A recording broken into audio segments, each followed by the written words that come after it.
अस्सलामुअलैकुम। वीडियो अच्छी लगे तो इसे लाइक और शेयर ज़रूर किया करें। चैनल को सब्सक्राइब करें। गुलदान के पानी में अगर साबुन के कुछ टुकड़े डाल दिए जाएं तो फूल देर तक तरोताज़ा रहते हैं। अगर लीमू लंबे अरसे तक महफूज रखने हों तो हर लीमू पर मोम का एक कतरा टपका के फ्रीज़ कर दें। अक्सर आलू मीठे होने की वजह से सालन का जायका ख़राब हो जाता है। इसका आसान हल ये है कि मीठे आलू काट कर पकाने से कबल लहसुन, नमक और सिरका लगाकर 45 मिनट के लिए रख दें।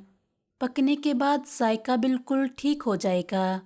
साग पकाने से कबल अगर इसे खौलते पानी में उबाल लिया जाए तो लज्जत बढ़ जाती है।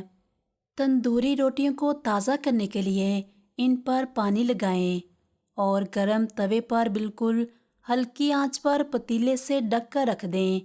10 मिनट बाद रोटियां ताज़ा हो जाएंगी।